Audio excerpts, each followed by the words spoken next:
well, we don't have it going on. Sounds like Marty Kehoe has it going on. But at any rate, we are here to discuss House District 25.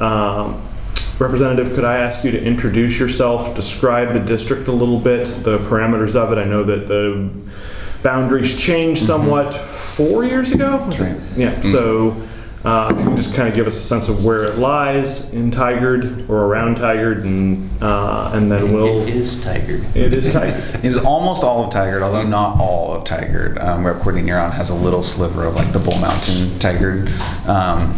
But most of the city, Tualatin River is the boundary on the south. All of the Metzger community, which is technically unincorporated Washington County, is in the district. And then there's some of South Beaverton, so the Progress Ridge area, if you've been to the Progress Ridge Mall, is in the district. And there's this cutout that goes around Southridge High School. So Southridge High School is also in the district, but that's more or less. And Bob, of course, has a fancy map. There we go. That's awesome. That's the district. This is Southridge High School. Tualatin River's down here. Yeah. Terrific. And this is Metzger, and believe it or not, this part of Tigard is in the Beaverton School District. So it's a weird area geographically. Well, Okay. how about you tell us about yourself and why you're running again? Sure. Ben Bowman. Former Tigard Tualatin school board member. I actually grew up in Tualatin, which is a neighboring district on the other side of the river, but now live in Tigard, right near Tigard High School. Spent 4 years on the school board. Previously worked in the legislature for Rep. Doherty and Rep. Hoyle. Went to graduate school, came back, worked in the education policy space, worked at the Department of Education for about 3 years, and then ran for the legislature in 2020, lost, ran in 2022, won, and now hoping that Bob doesn't break my streak here, running for re-election. And I'm running because I feel like we had a very productive couple of years in the legislature, and I felt fortunate to be part of that, and also feel like there's a lot more work to do. And I'm sure we'll talk about some of my plans for 2025, but it's a little bit about me. Bob? Same question. Yes. Tell us about yourself. I'm an independent mechanical engineer. I've worked out at Tigard for almost 40 years now, doing product development. And like I said earlier, that's one of the products right there.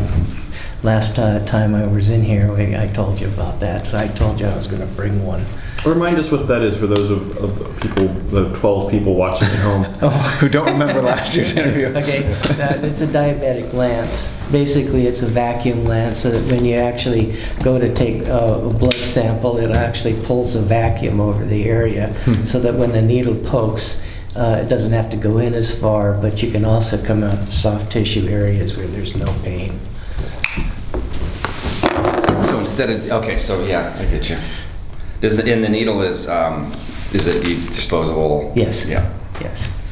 Am I going to hurt myself with this right now? No, What are there's the no chances? needle in it. No, the button, if you notice there's a tiny hole in the center of the button, that's the valve. Always assume the diabetic lance is loaded. Yes. Critical safety measure. Why are you running for office? Wow, nice. Several reasons. First of all, right now I need to stop toll roads. It absolutely has to be brought to a complete stop. Second of all, we need a very reliable system of funding our police. Right now, there is no reliable system. And my thinking is that property taxes should be dedicated to police, fire, and whatever type of things go on. Like in the cities, for instance, they have a hall of records where they keep track of where all the pipes are in the road. What I want to do is actually see if I can get just property taxes dedicated to that, so that it's out of more or less legislative control so much that it allows them to spend the money on something else. I think you remember a few years back where they decided to spend a bunch of the property taxes on school funding. Well, that's not practically being done anymore. I mean, it all just kind of phased out into something else. So it needs to be set up so that it's just property-related things so that people can rely on that. So you would have property taxes not go to schools anymore? Correct. They don't belong there. What would pay for schools? The general fund, you still have to admit that you have to pay for schools. And people need, I believe right now, that people would rather have a safe environment than to have everybody lose money on property taxes, because it's just being wasted so badly. I'm just confused. Would this be statewide that we would take property taxes and use them for law enforcement? And fire protection. And the schools wouldn't be. It wouldn't be funded by property taxes. What's the school's budget statewide?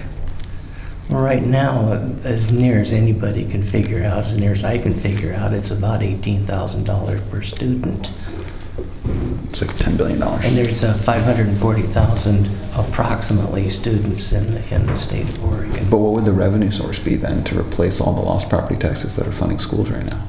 They already have income taxes and all kinds of taxes on anything that you can imagine that need to go to the more or less a general fund, where the legislature can say this money is a piece of this general fund that goes to education.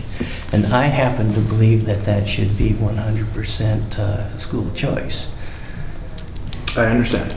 Okay. That's number 3 on my list, is school choice. Got it. So tolls, fire, Police and fire. police and Police and fire, fire. and okay. Yeah. Representative, you were selected by your caucus as, I'm hoping I'm getting this right, majority leader. Can you talk about what you did in that role that you're most pleased with in your time in leadership? I've only been in leadership for like 4 months, so I have So that was a very good question. But Let's get moving. yeah, I got to step up the there actually accomplishments. hasn't been a session during the time that you've been in leadership. No, So not let yet. me ask the question a different way. And one that actually shows I know I'm talking. Aaron's been out with COVID for a little while. It's all good now. Negative over and over. What bills did you sponsor during your first time in office that caught the attention of your caucus, that would cause them to make you think, well, this is the guy who we need to have higher in the authority chain? I'll do one that I passed that was successful, and I'll do one that didn't pass, because I think both actually were important in kind of describing who I am and how I approach it. So my proudest accomplishment is for sure the work I did on early literacy. So this was one of the governor's top priorities, and I was one of the chief sponsors alongside Jason Krupp, representative from Bend, to make a very somewhat complicated bill simple. It follows the Measure 98 model of directed funding. So money to districts to do specific things. The Measure 98 ballot measure made those dollars were dedicated to graduation rates. These dollars are dedicated to early literacy. So the districts have some flexibility of how they can spend it, as long as it is aligned to best practices, sometimes called the science of reading, that are proven to produce better outcomes for kids. So we got, I think, like $150 million new investment, and we were pretty precise about what those dollars can be spent on. And then, so I was part of that. That my, I think, addition to that particular bill was asking us to move further upstream, thinking about teacher prep programs. So part of that concept was doing professional development for educators. Teacher prep programs are also supposed to be doing the professional development for educators before they get into the classroom. So the governor actually convened a task force basically on reviewing teacher prep program guidelines, responsibilities, etc. when it comes to preparing teachers to educate on early literacy. I was on that with Senator Dembro, Senator Weber, and Representative Boomer Wright. And there's going to be some changes into how they teach teachers to teach early literacy. And as part of the early literacy work, the other thing that I was responsible for is the Dolly Parton Imagination Library. Are you familiar with this? I am. So we secured funding to implement that statewide. So every kid in Oregon, when it's fully implemented, will be eligible to receive one free book per month from the time that they're born until the time they turn 5 years old. Does she offer that to all states? Is that something you need to apply for? Any state can do it. but you have to come up with the matching dollars. So we came up with the matching funds in Oregon, and there was already a bunch of local programs, like in small jurisdictions, everything from like rural electric co-ops to like schools foundations, like have them in small corners. But this creates a framework to make every part of the state, every kid eligible. Tons of research on literally the presence of books makes kids better readers. So every It's wild. every child in Oregon is eligible to receive one book a month from the Dolly Parton Imagination. When it is fully implemented, which will be, I think, in a couple years. What's the bill that failed? Bill that failed. So it's about the corporate practice of medicine. So This is private equity in medicine, right? exactly. So basically, Oregon has had a corporate practice of medicine doctrine for like 75 years. Almost every state in the country has this, red and blue. It's not controversial. It basically just says physicians or other advanced practice providers have to be the ones who own and control their medical practices. Pretty straightforward. That's been true for 75 years. You will not find someone, or at least I haven't, who said we should get rid of that. At the same time, in the last 10 or 20 years, we have seen a gigantic increase in private equity firms and corporations gobbling up medical clinics across the state. How can those two things be true? One says it has to be physicians, the other, we know that PE firms and corporations are taking them over. Basically, there are loopholes, workarounds in this old doctrine that essentially has lain dormant for a long time, where on paper, there is a physician owner, but that physician owner doesn't have to practice in the clinic, doesn't have to live in Oregon, doesn't have to have ever actually visited the clinic, but they are technically the paper owner. They then cede control of decision-making authority of the clinic over to the private equity backer through what's called an MSO, a management service organization.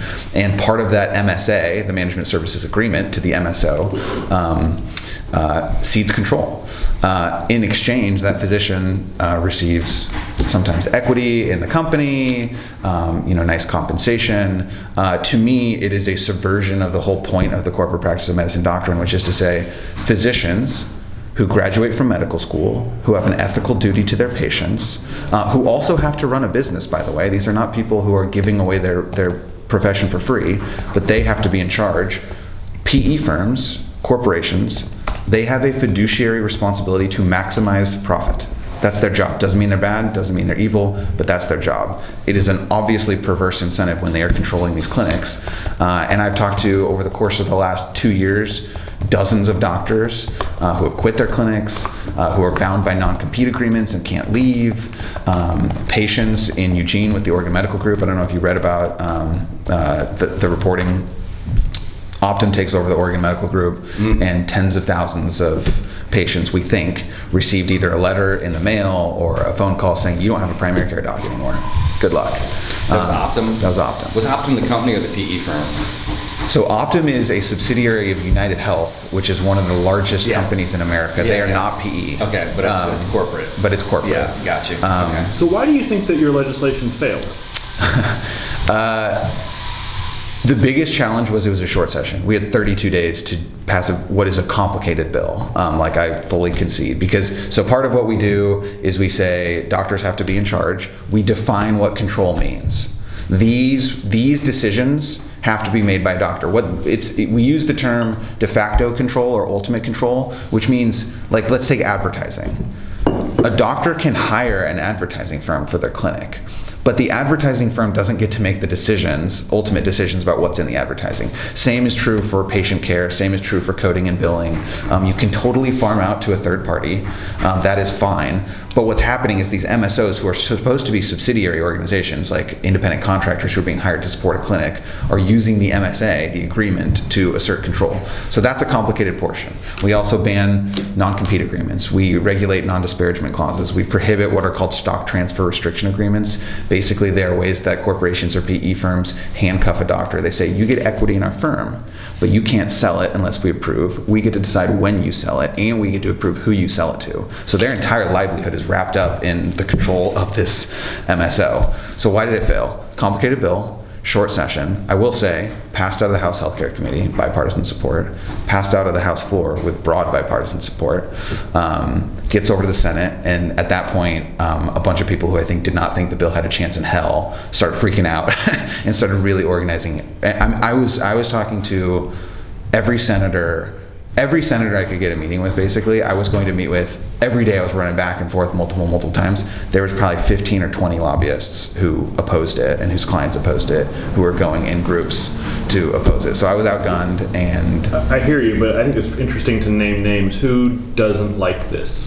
I mean, what I will say is we've engaged in a long work group process after this. So some of the names that I will say, like, may be in a different place coming into session, but like the large corporations who were on the record opposing it, I think, were Optum, subsidiary of United Healthcare, CVS, Walmart, Walgreens, a bunch of private equity firms who you and I have never heard of, who hired lobbyists to come out and. Try me. I mean, I'll get you a list. I actually don't. I was not familiar with many of I these used to cover groups. those guys. Oh, really? Yeah. So some, well, yeah. I mean, but they have a lot of resources. So I feel a lot better going into 2025. We did 5 work group meetings. Each was directed to a very specific portion of the bill. There was like 80 and 100 people at these. We said anybody who's got an opinion, because what didn't happen very much was people taking exception to specifics of policy. What happened a lot more was process, timing, we need more time, our voices weren't heard, etc. So we tried to accommodate for that. Yeah. That's the traditional way to block something Yes. you don't like without saying you don't like it out loud. Exactly. Well, one of the things that he was successful at doing 2 years ago in the same place, he also said flat out that his goal was to get Highway 214 into the hands of Tigard. Hall Boulevard? That was With successful. 217 or And no, right here. 214? That's why I brought the map, is so that you can see Hall Boulevard right there. Oh. Yeah, okay. So this was actually a top priority for me. And he was successful at getting that into the hands of Tigard. Not yet. About 3 months ago, they approved in the Tigard City Council to go ahead with a whole bunch of high-density housing in there. Well, good. Now, one of the things... He's not quite correct, unfortunately. We love high-density one housing. One of the things that happened in Beaverton, for instance, they've got these monstrous big box apartment complexes. And one of the things that happened in the Tigard City Council in the meetings for the last election was they were talking about how they want to get the population of Tigard to get from 50,000 to 70,000. The only way to do that really is with a whole bunch of high-density housing. They're going to be putting somewhere River around... Terrace. They're going to be putting someplace in this area right here as many as 2,000 to 10,000 apartments. And that's a terrible place to put that type of thing into Tigard. It's going to literally chop the whole city in half, and where is anybody going to possibly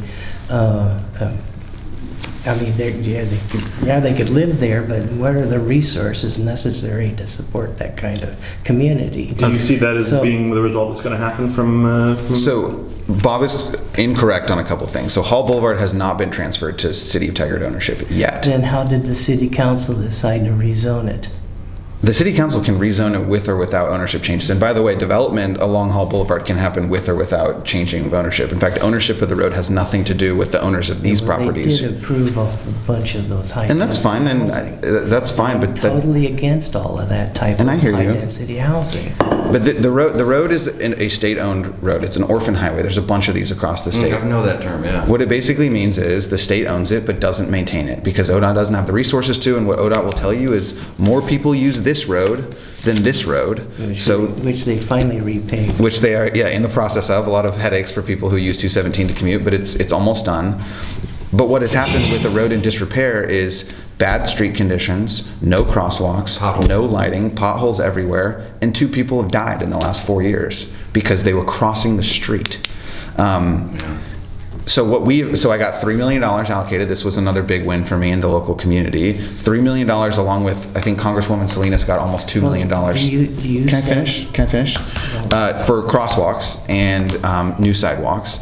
That is going, Metzger Elementary is one of the lowest, it's the lowest income elementary school in Tigard. It is right near Hall Boulevard. These kids were riding their scooters and bikes to school on Hall Boulevard, where cars, we lowered the speed limit too. I don't get credit for that, but I sent a letter to support it. These kids were riding their bikes to school with a thin white stripe on asphalt, uneven asphalt, separating them from cars going 40, 45 miles an hour. So yeah, we totally need to improve Hall Boulevard, but the point is, this road will, the state will tell you, this road will not be improved under state ownership. They are not going to use Just their because they're busted. So is Bob accurate in saying that you are trying to transfer the ownership Absolutely. to the city? Relentlessly, with the city's support and help, and ODOT's support and coordination. But the key here is the city of Tigard is willing to take it on, which, by the way, is a big financial commitment for a city. But they need the road to be brought up to a state of good repair. It cannot be transferred in its current condition, because then Tigard's on the hook for tens of millions of dollars of upgrades. So I tried to get full funding for a transfer in the legislative session. Was not successful. Got the $3 million for safety improvements. But what I did get, which I hope, knock on wood, will be relevant in the transportation package conversation, is we passed what's called the Jurisdictional Transfer Advisory Committee, which sounds really wonky and nerdy, but is basically a space where what Susan McLean, the chair of the Transportation Committee, was saying is like, we can't just have one-offs where it's like, you want your Hall Boulevard, you want your Powell Boulevard, you want your TV highway, and everyone's just fighting in the legislature. So we created a committee that is to objectively evaluate the requests for transfers, including what the cities are willing to do on their part to bring it up and maintain it, including impact on safety, including usage, all these different factors. We wrote it into the bill. The bill passed. The committee was created, and they just finished their works, and there's 2 highways that they are recommending. One is Hall Boulevard, one is Hood River, has like a main street that is a state-owned. Hood River, yeah. Yeah. So Bob, you brought this up as a point where you disagree. Do you actually not agree with the idea of bringing Southwest Hall Boulevard into city control? No, I don't. I agree with that. I just disagree with turning it into a whole section of high-density housing. But that has nothing to do with the legislature. This is not owned by the state. This is owned by the state. It's the road So that you're would saying transfer. this is zoned right now. You could go put up as many apartment buildings as you want. City can change the zone whenever they want. Yeah. And that's you And- could run for and city council if you wanted to change the zone, but that's not something we do. Well, I'm just 100% against the high-density housing, and something has got to be motivating them for doing that, and I believe that it's a wrong thing to do. What I can believe you, that the state should do something like get those jobs that they're hoping that they're going to be around in that area distributed out to the rest of the state, so that we won't have to have big box high-density housing. And my belief is a way to stop that type of thing is to allow, or for the state to allow things to happen, like in McMinnville. Why aren't there a lot more jobs out there for people that don't have to live in Tigard and try and commute out there? Why not live out there where the jobs are? Spread the jobs out across the state. Do something that would let the land use laws actually change to where they could actually develop better things around the state, instead of trying to put high-density housing in here and then someday expect to have light rail take those people out of Tigard to go work someplace. That's the Do you think goal. there's some other motive to having? It sounds like you think is there another motive for having 20,000 more people move in? Yes. What's that? Well, I believe it's the people who actually build those things are going to make a whole lot of money. Then there's going to be a whole lot of subsidies, a whole lot of people living there that probably can't afford the place. Section 8 housing, for instance, is probably going to be paying the rents for almost everything that's in there. And that's basically coming out of the taxpayer to fund the people that are going to live in those high-density boxes. I don't want that to happen. Is this a cat eating situation? Or is that? I mean, Where do you want the folks to live? Is Yeah, the thing. I I mean, guess. like, there's. I want the jobs spread out in the state so they can live where their jobs are. but There's isn't no that's a reason to market put economy, 10,000 right? I mean, if The- the jobs, The employers go. land use is under the state control. If they were to get off the backs of a lot of the things going on in the state, and one of the things related to what I brought up earlier about property taxes, is to prevent property taxes from forcing people to have to sell their land or under government control to prevent people from having to pay taxes that are basically useless to them. If they were to dedicate their property taxes, how much does it cost to protect a piece of land from police or fire or somebody stealing it? It shouldn't cost somebody the full-blown property taxes for what it would cost to do something in Tigard. All right. And- Let me ask you a different question. Your number one issue that you've brought in is road tolling. And I think Yes. I understand why you dislike road tolling. But why do you hate it so much? It's the inefficiency. 82 to 86% of the proposed or toll roads right now is going to go to government, and nobody has had anything to do with that. Remember, 18% left over. Is it going to go to the roads? Absolutely not. This entire toll road thing is being financed by somebody outside of this state.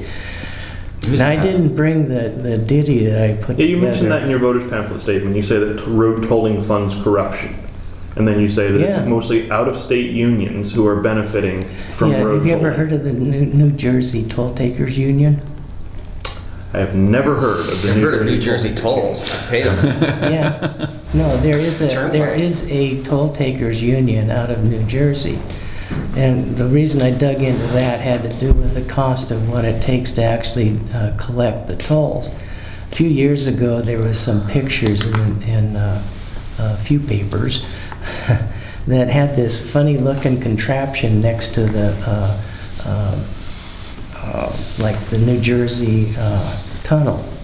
That device is what was actually monitoring the people going by in their cars with their little Yeah, the Easy Pass. yeah. That one device cost $20 million all by itself. So what type of thing would they put into Oregon in order to keep track of the tolls here? Now, my thinking is that they're actually going to go with a GPS system. Like you can buy GPS systems now for finding your stolen bicycle. So is this like a Big Brother thing? They're tracking us now?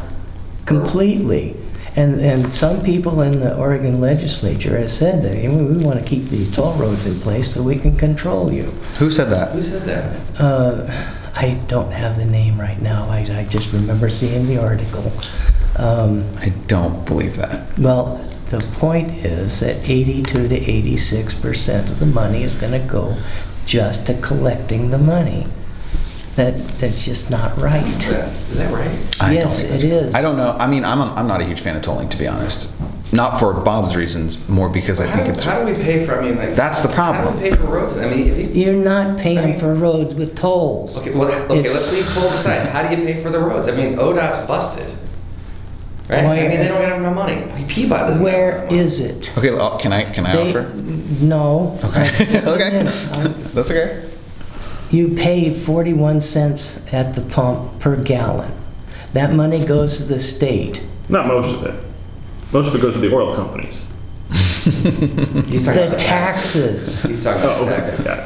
The taxes go to the state, and they're supposed to be distributed back out to the counties to take care of the roads. Why is it that several counties a few years ago got together and sued the state and won for the money they're not getting back? I'm not familiar with that lawsuit. They couldn't afford to continue because they just didn't have the money to continue the lawsuit. But it was for $3 billion to get the state to give that money back to the counties. Now, when I ran for governor a few years ago, I went out to several different counties and was talking to some of the county commissioners specifically about that. And they're lucky to get more or less 17 cents is what the average was on the dollar they're supposed to be getting. Money was being absorbed by the state somehow. And there's all these complaints about not being able to build the Columbia River Bridge, the new road construction for things like all over the state. Where's the money going? Nobody really can actually say where it's going. All right.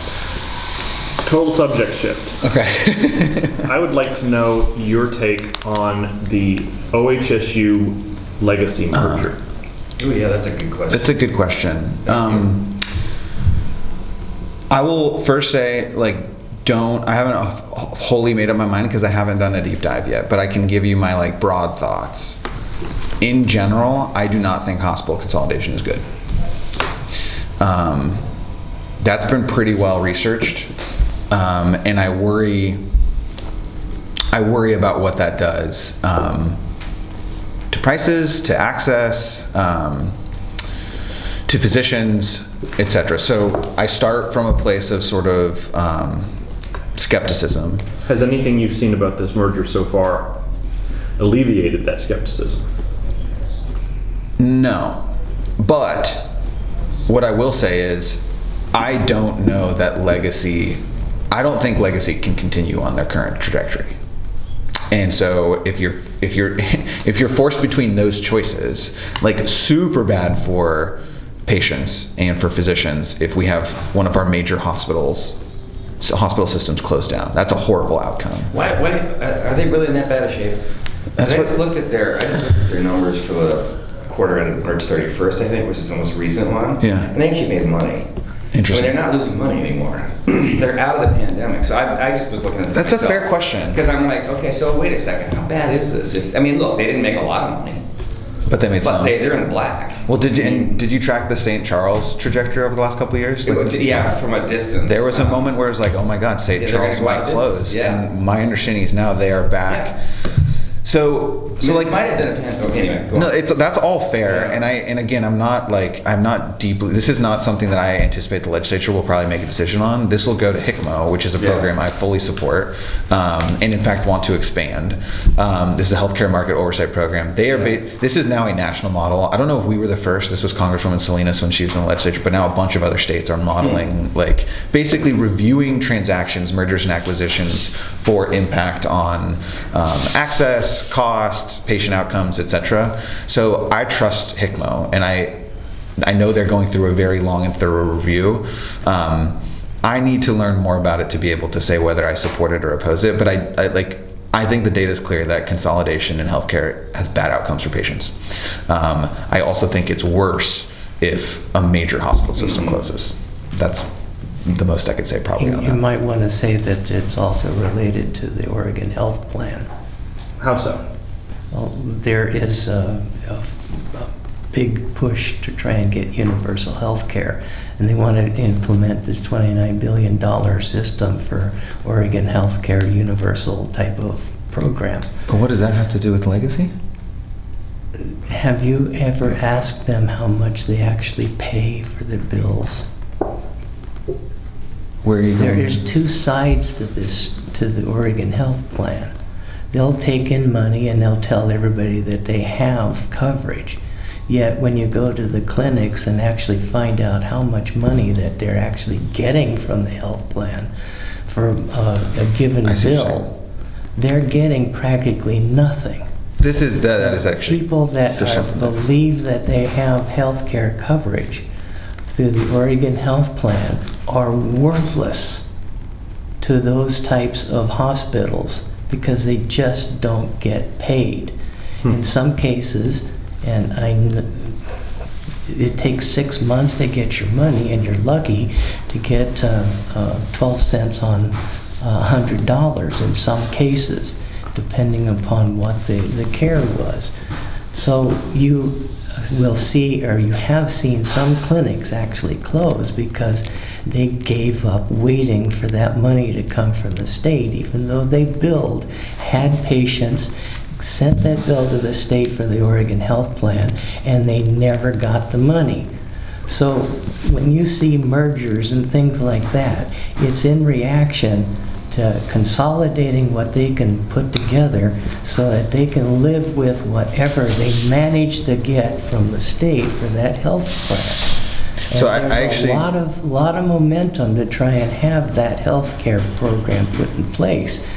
But are you really going to believe that it's going to be efficient enough to actually pay somebody's doctor, pay the clinics, pay the bills that they're supposed to pay? And I don't think it will. I think that that $29 billion is going to be consumed by incredible amounts of bureaucracy that could have been handled infinitely better by private insurance. Rather than taking that money in to dole out by the state, they could have taken the money in and said, okay, we're just going to pay for your insurance program.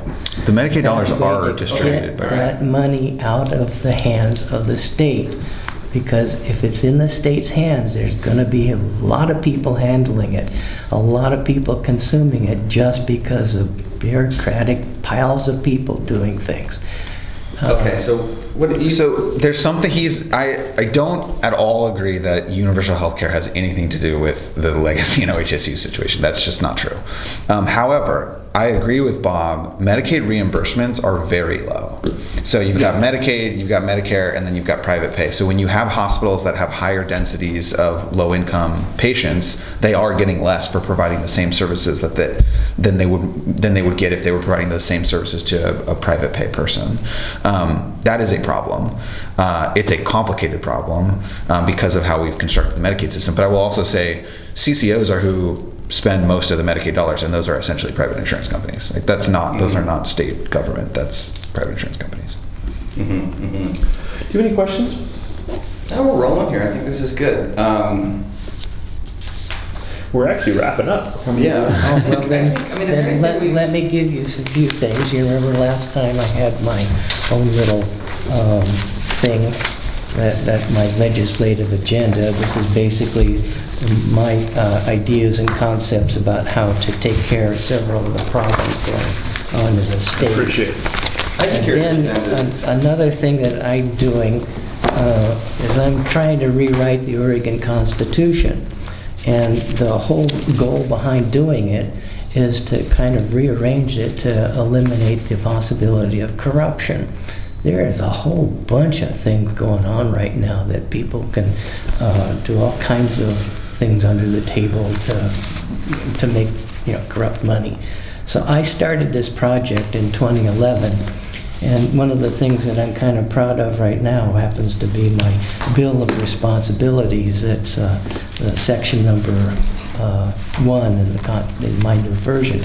And I'm going to be actively working on this thing, and I absolutely guarantee that within 1 year of experiencing the state legislature, I'll have enough information to actually complete it.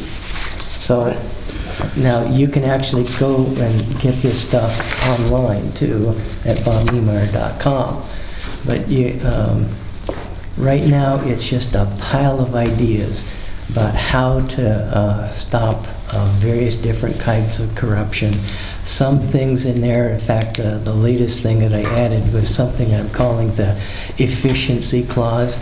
And lo and behold, Elon Musk started his Department of Government Efficiency. It's trying to set practical limits for how much money can be taken in for a given reason. And if you wind up spending more than that and to accomplish that goal, then you shouldn't be doing it. I understand. You should not. So we traditionally have a fun question that we ask at the end of the One interviews. more Bob, thing. I'm moving on. Okay. So, the fun question that we ask this year. We're gonna go with We're doing the high school. We're gonna go high school. Okay. High school guy. That's the winner. All right, I'm good with it. Yeah, you came up with it. Are we the first? Of course I'm doing it. Are we the first? No. No. We beta tested 2 questions. We'll do them for you guys. Go ahead. Usually I'm texting people to find out what the question is, and I am blind going into this. There was an actual phrasing of the question that we came up with that I liked. So let me You have make to swear sure to secrecy, I you won't share actually this. like how we phrased I'm it. not swearing that. Find And it'll affect your endorsement. We thought he was a good dude until... He's Turns out the squealed. phrasing is very simple, and Bob will go first. What were you like in high school? I was a nerd. Yeah. Flat out nerd. And I'll admit it, I did pretty good for grades and things like that, part of the science club. rockets and all kinds of stuff that I did in high school. Worked a whole bunch in their machine shop and stuff like that, building things. We actually built a hovercraft. That was part of that. That's cool. I have an ancillary question before I forget it. We have people's ages in this, and it's hard because it depends on what day the thing runs. We want to make sure we get your ages right. So the easiest thing to do is get your birth date, and I promise we won't ask for your social security number, any credit card information, but just your birth date. I just turned 70 on August 30th. That's my birthday. Really? Yeah. August 30th, I turned 70 as well. I felt 70. I had COVID right around that time. And What's going on at Willamette? I don't know. We're all clean now, trust us. But yeah, I felt 70. So you turned 70 on August 30th? Yes. All right. So here's the other question for the. And I'm so I'm just still gonna ask working. really I'm quick. not The other retired. question we'll beta test this one is because it came up here. What if you? I don't really. I'm not an astrology fan, but just let's have some fun here. What thing about your sign, which is Virgo? I Virgo, know, yes. it fits you. Actually fits you. Pretty self-reliant. Okay. That is on the list. Cool. Very good. All right. Good. Your birthday? January 23rd, 1992. Okay. Jan 23, 92. 1992. And what? What was I like in high school? Like in high school? I was the leadership kid, so I lived in the ASB room. I What's was that? What's ASP? Oh. Associated Student Body. It's like student Yeah. council at Tualatin High School. I also played soccer. I tried to play basketball. I love basketball. I wasn't good enough to be on the varsity team, so I was like the team. I would do video scouting for the head coach. Rick Osborne's still one of my heroes, someone I look up to. I had a lot of different friends, but I was in a lot of different groups. And I think kind of was definitely in an identity searching, but I wasn't out yet, so I was trying to figure out who I was and where I fit in and all that stuff. What position did you play in soccer? Right defender. And my favorite high school soccer story, I actually feel bad about this now, but at the time it was the craziest thing ever. First round of the playoffs at Tualatin High School. I'm playing right back, but whenever there was a corner kick, I would be in the box. Yeah. I was also the guy who'd do the throw-ins because I could throw it super far and get it in the middle. So I'm running up. I can't remember how I was up in the opposing team's box, but I'm sprinting, and there's a loose ball that's between me and the goalie. I slide, and I'm pretty sure the guy's shin broke. I think I hit him with my knee above the shin guard. They brought in a stretcher to remove him from the game, and I did not even get a card for it. I did not even get carded for it. Oh my God. We then lost to Jesuit in the next round, so there's no happy Well, that's karma. Well, in high school, I managed to beat track. Oh, good point. Track, and I was actually pretty good. Nice. But speaking of breaking bones, that's where I broke my knee. Oh no! Yeah. From running? Yeah, somebody tried knocking me over when I was running, and I broke my kneecap. Wrong sport. I don't know. This is why I don't think this is your question this year. I don't know. I don't know enough about what Astrology. I know I'm an Aquarius. I'm glad we didn't go with it. Yeah, that's not By the way, that was my nomination, but hey, whatever. We're still better luck in 2 years. 2 years done. Gentlemen, I really appreciate you coming Yeah, this is in. good fun, y'all. Thank you. If you would come join me over here, we have a photo Thank location you. we're taking, and I'm going to be your photographer. What that is just a couple of stories